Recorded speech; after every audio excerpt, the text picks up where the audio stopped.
Okay. Oh, no, I'm holding it. There we go. Nice little ring. Did you know that every single time you hear a ring, like if some metal clanging or you hear a bell, anything of that nature, any kind of sound, ringing sound means uh, that you are, how would I put this? You're primed for receiving correspondence. You're receiving higher dimensional information from angelic forces. How's it going, everybody? My name is Ryan. This is the Watcher's Alchemy, and I just wanted to kind of make a rough around the edges video, kind of just intuitively trying to come up with topics. And the topic that's been coming in and out of focus for the past few weeks has been um, ambidexterity. So, to be ambidextrous means that you don't have a dominant left or right hand, which is one of the characteristics. It is a symptom, you might say, to having an equilibrium that interfaces with the cognitive functions in more subtle ways, more expansive ways. Because if the mind cannot tell the somatic memory to dominate one side or the other, then that means the information is being processed differently, somatically, which means the mind telling the body what to do. So that's where we get these symptoms of left hand, right hand dominance. But in actuality, a person uh, who a person who operates out of the left hemisphere will be predominantly right-handed. A person who operates mostly out of their right hemisphere will be predominantly left-handed. An ambidextrous person who does not have a dominant hand, which I don't have a dominant side. It's not just writing, but it is everything that I do. What my mind tells my body that it is comfortable with and what it's used to, is it has no dominance to it. So if I have an opportunity to reach with my right hand and hold my phone with my left hand, I will I will most likely in every moment question which one should I use. So, but that is it's also a gift because the somatic memory and the nervous system can dial down your reaction time um, to a fraction of a second. So I can make those decisions after many years of of having to work through my ambidexterity. I've been able to just switch whenever I need to, whatever it is I'm doing. If I really need to, if I broke my left hand, I would have no problem writing with my right hand. I have written with my left hand predominantly since I was in the second grade. I learned how to write in the first grade, and I would start with my left and I would finish with my right because it made more sense because the right side of the page is on this side of my body and the left side of the page is on this side of my body and we start by writing from left to right. So that's what I would do. But back in the 80s, when I was in the first grade, teachers didn't get it and they wanted me to choose. And it's a funny story because in the same year that I learned how to write, I actually broke my left hand, or I broke my left arm. I broke my arm for the first time, which I broke later on too. Anyways, but so I had to put a cast on. I couldn't write, so when I went to school, they made me write with my right hand, and then when the cast came off, I had to learn all over again because my left hand wanted to participate. So um, inevitably, they took that as a sign that I needed to make a choice, or that they needed to make a choice. And my mother had decided to um, to have me be predominantly left-hand writing. But as I was growing up doing martial arts, I had a lot of exercise into identifying my ambidexterity and being able to switch. Uh, when I was when I was in baseball, when I was like 12 years old or 11 years old, or actually I was younger than that. I was probably like 10 years old. Um, Still working out the ambidexterity, I would switch left hand, right hand batting, and I would catch and throw predominantly right hand always. So catch with my left hand with the mitt, and throw with my right. But I would switch when it came to batting. So it was pretty interesting. Anyways, so these are the characteristics of a person who grows up with ambidexterity.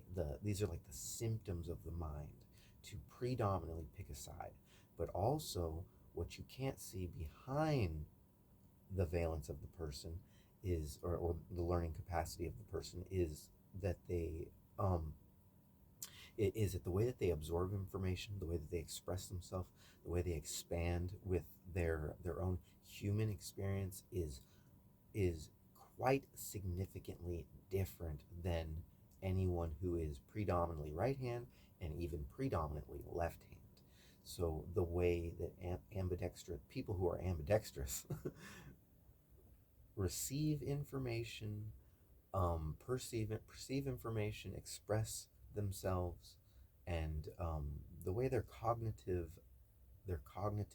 function is quite different. Sorry, I haven't even had a sip of my coffee this morning. I have a new schedule, waking up at 2 a.m. and getting off of work at 1 a.m. My lips are probably dry. I'm probably dehydrated. Here, cheers. I'm gonna have a morning cup of coffee. I'm not sure if I'm going to put this video out. I wanted to just that's why I started it the way I did, because I just want to get the topic. I want to get the topic out and see if it's something I actually want to talk about.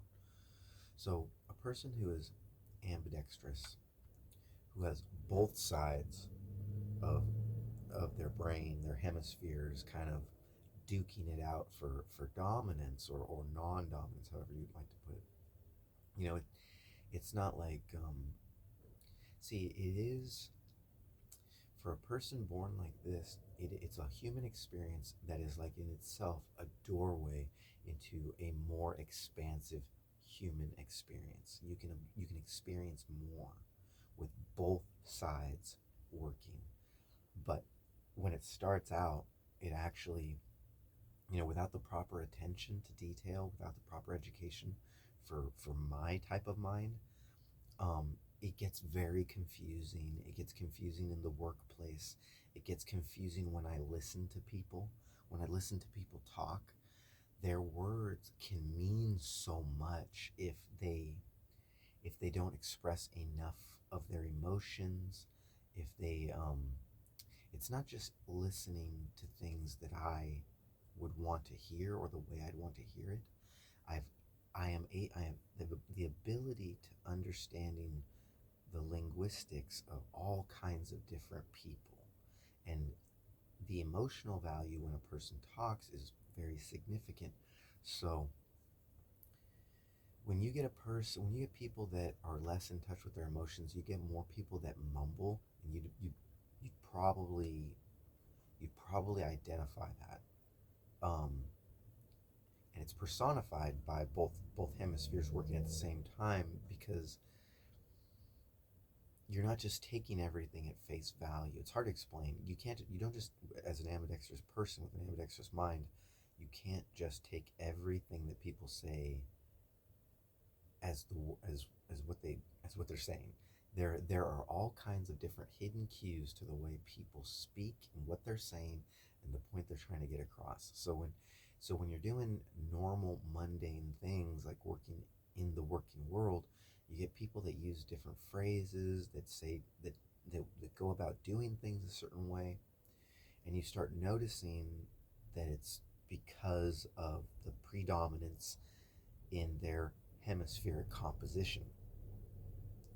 They are using a certain percentage more of one side of their brain, thus they are absorbing information, learning and expressing and reiterating information in a certain way.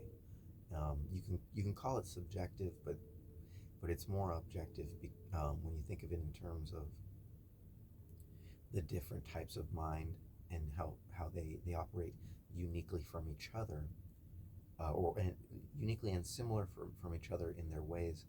That that's where I lost what I was going to say. Uh, when you can observe this during interactions with people, that they observe things, express things in different ways. This information isn't is it creates a different reality in each type of mind. And this is why you get these huge wave shifts of culture, counterculture, politics, violence, rhetoric, and you get it in waves that moves across the planet. And we, in the old days, not to date myself, but we didn't have this problem because it wasn't as easy to be misconstrued by so much expression and information. TV came about one day, and then people started being able to express themselves and touch the lives of many, many people. And in the 80s and in the 90s, that was at its peak. TV and radio. And that's when the misunderstandings, the violence, the rhetoric, that's when it all started peaking. Because it's the way that we absorb information. It's not just the way we absorb other people's opinions. Or it's not just the opinions, the specific opinions of others, and how we disagree with it. A lot of times, we're just misunderstanding what the other person is saying. And then it isn't until later when we have the cognitive shift, all of a sudden we start understanding where that person was coming from, or we understand that the way that person thinks, or the way that person expresses themselves, or the way that it affected us is actually a thing that is out there in the universe circulating around. Other people are experiencing it too. And this is why you get people from the left going over to the right. You don't normally see people from the right going over to the left, at least not to my knowledge. Nothing I've ever seen. It's always from the left to the right. That's where people travel. And that's why, for me, I feel it's okay to have my biases, to be wary, to be respectful, of course, because we're all just here having a human experience individually. We just so happen to also be helping each other out.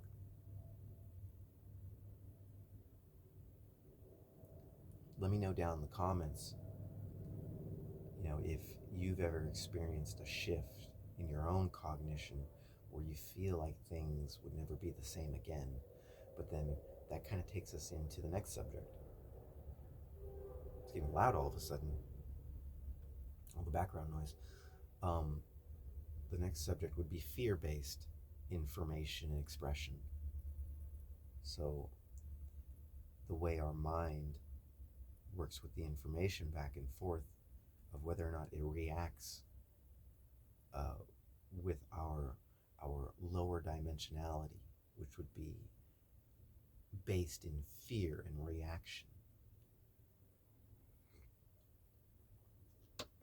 There's a difference between response and reaction, obviously. Your response is a analytical take on the subject or information coming in contrast to your well-being or in contrast to your opinions. A reaction would be the mind, or would be a reaction would be the mind telling the body to instantaneously act on the information coming in, and its reactivity to our nervous system. We feel it's bad and react. This would be seen in somebody trying to defend themselves with something coming at them, like if a fly ball came out of the air and you put your hands up, that's reaction. A response would be to see and to move yourself, to move your physical body just out of the way as the thing comes by and misses you. Reaction would be to freeze and or run.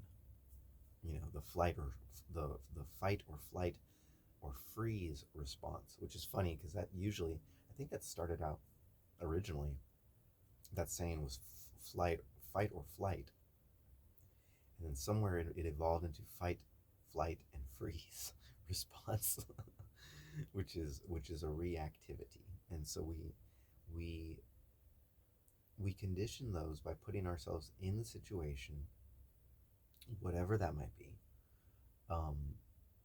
so that we can negotiate a response, and so that the mind no longer reacts. It can use that information analytically. It's no longer subconscious information. It's the subconscious information that will make us react. The analytical information, which is everything in information that we can see and that we are aware of, that we can observe, and that that is not hidden from our cognitive perception.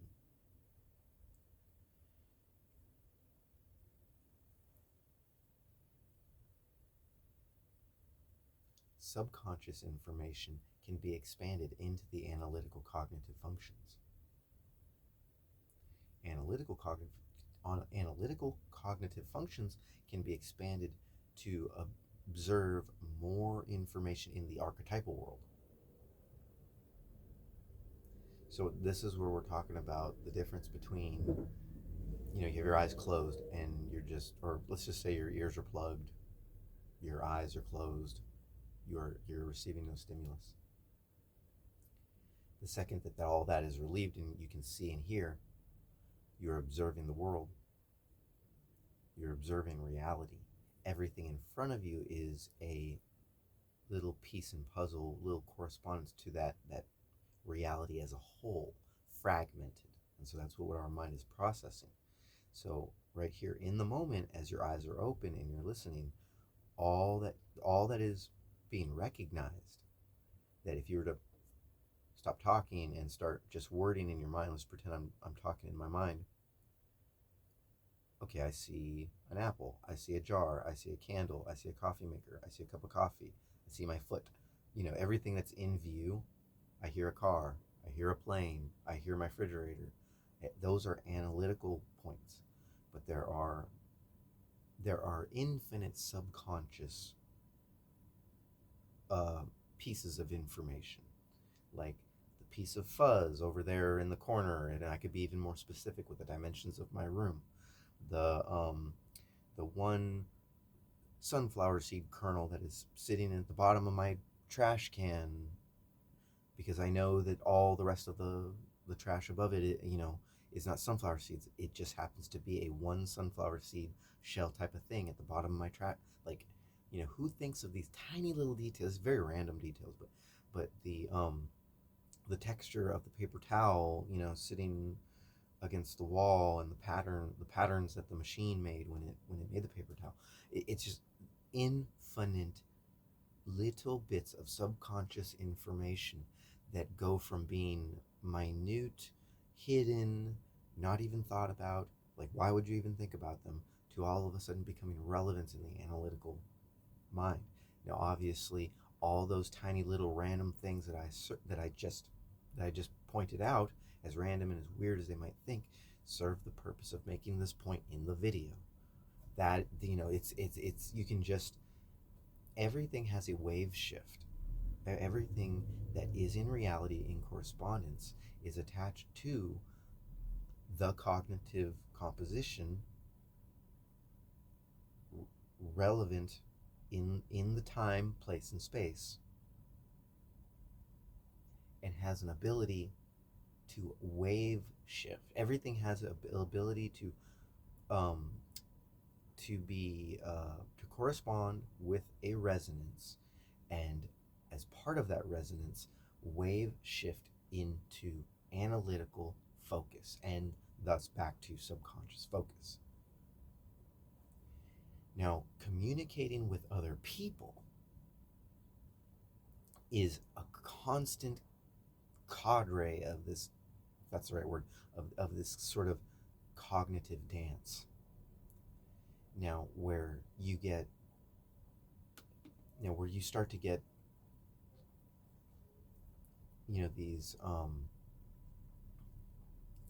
you start to get these very unsettling wave shifts of violence and rhetoric and hurtful words and feelings.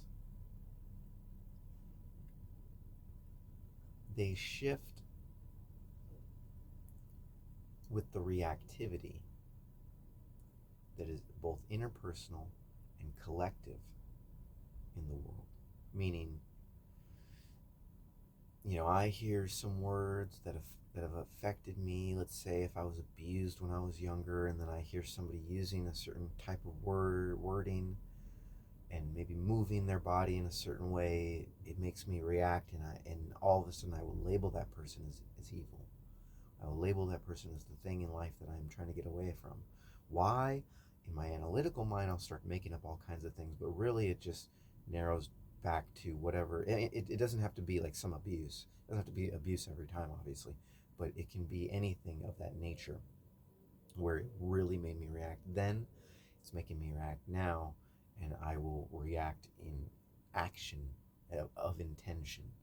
And sometimes, that builds up in people, and they project.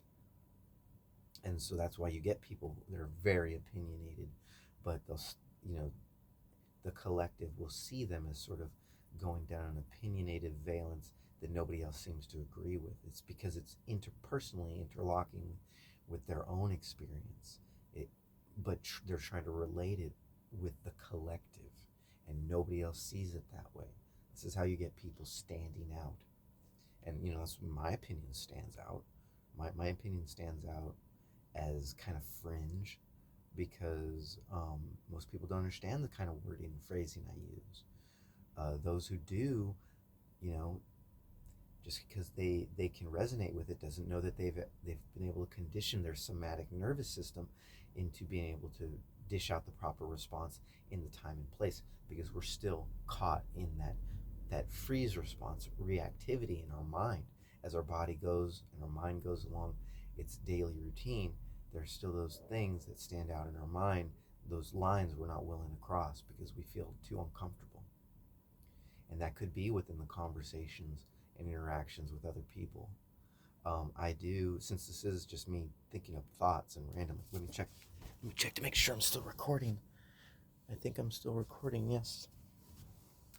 There's one girl, there's actually a couple of them, and there's some guys too, but I want to talk about this one girl at work, because I've known her since before I started working there, because I used to do the delivering.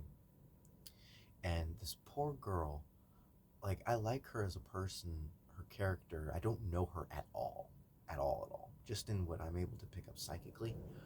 But there is a problem.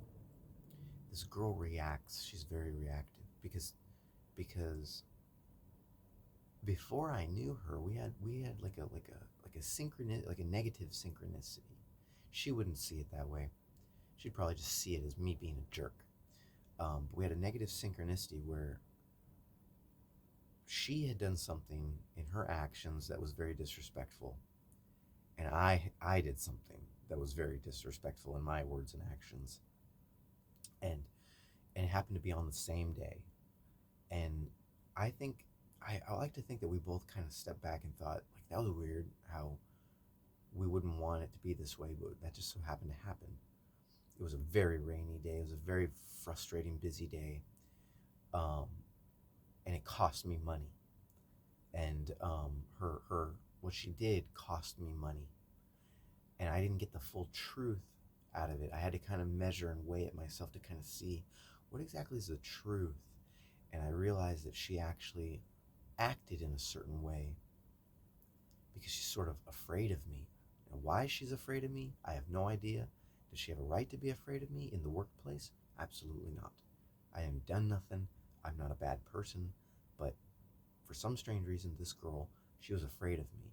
And then she got to know me. And then I started working there.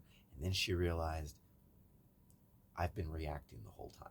Like, this guy is not whoever I thought he was, it's not who he is. It's a scenario I'm dealing with. And I understand this. I understand. I get it. But she's still trying to figure it out. And this happens with people and me all the time because I can see it for how it is. I can see how they're absorbing the information, the misunderstandings, the reactivity of the mind, something in their resonance field, in their past, in their future maybe, is coming full circle and it's expanding in this moment, and they don't know how to deal with it. They're reacting to it. It's all their chakras and their hemispheres just not knowing how to process the information. When someone who comes into their valence, someone comes into their world and their life, has this sort of functioning. Don't forget, we send signals to people. We send signals to each other. It's a very easy thing we do. We're like Wi-Fi hubs, sending signals back and forth to the subconscious and analytical perspectives of the mind. And the mind records all information, subconscious and analytical, which brings me back to that point about all the little tiny little details. Who would remember this sort of stuff?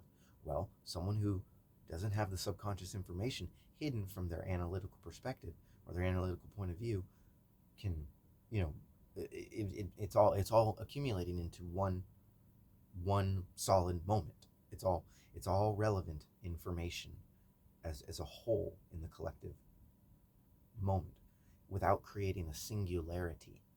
See, that's the perspective of the reactive mind. The reactive mind is an expert at creating singularities, and the Mandela effect is when you come full circle and realize, oh, it wasn't that way, and I'm reacting nervously. The somatic mind not being able to use the heart center to find the correspondence, to find the coherency. It's just boiling up from the more reactive center points.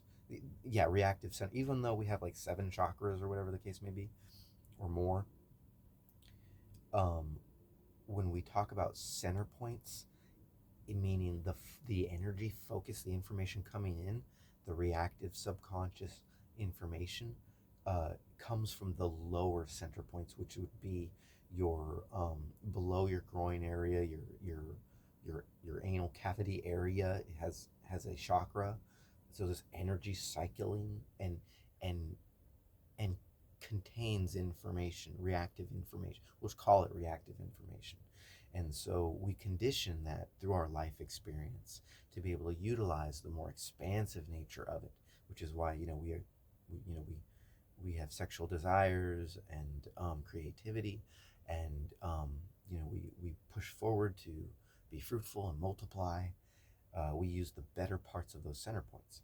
So, and then they bubble up to your abdominal area, where your more ambition, your ambitional side, the side of ambition is, and it's kind of like our magic side, where the raw energy of happiness and exuberance and beauty comes up and bubbles up to respond and correspond with with the world, with the waking world, and to use all that information to to to focus things into a more analytical light. So, going back to the Mandela effect, when we realized that our reality wasn't the way we thought it was, we have an emotional response.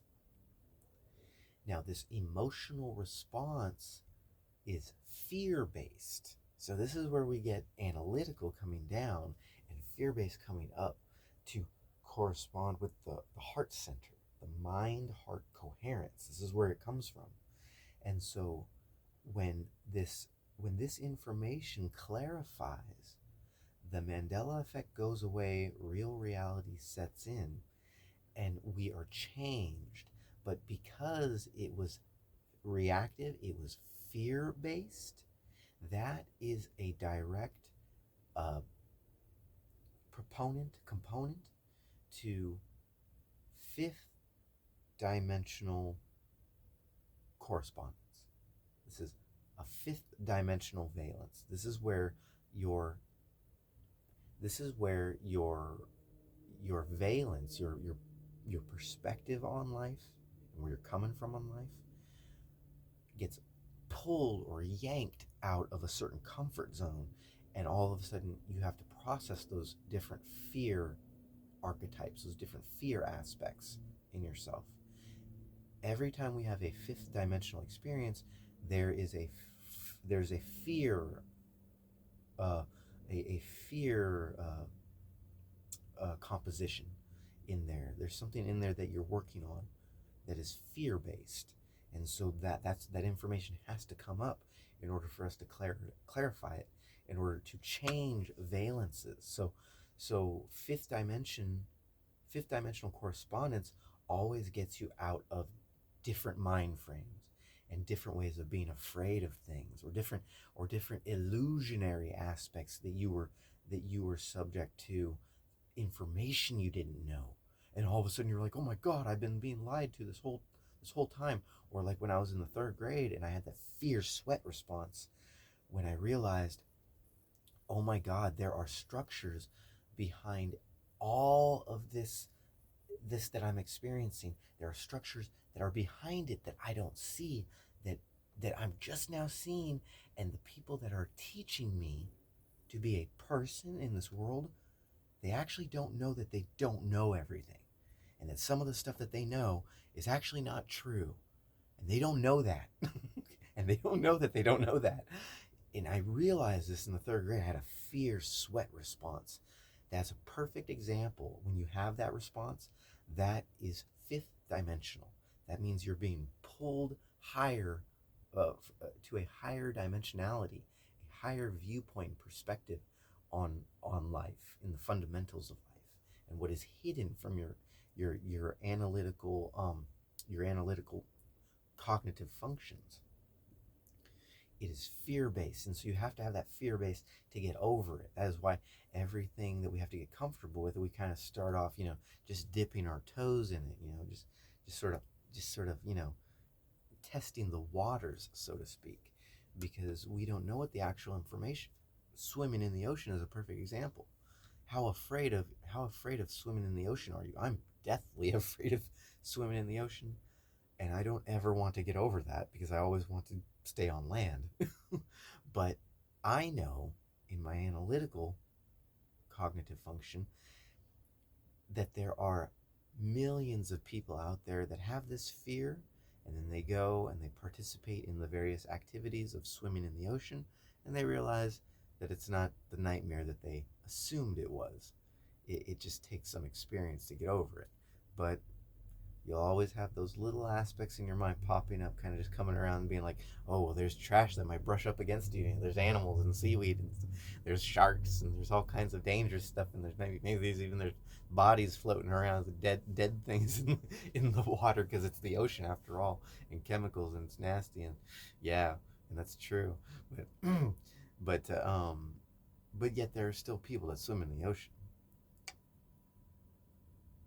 Yeah, you'd have to. It's not until you actually take it upon yourself to go do it and conquer the fear, when you realize exactly what the Mandela effect is on the somatic nervous system. Anyways, I might even put out this video, but let me know what you got from it. Let me know how you resonate and relate. Let me know if you have any disagreements. My name's Ryan. This is the Watcher's Alchemy. I'll talk to you later.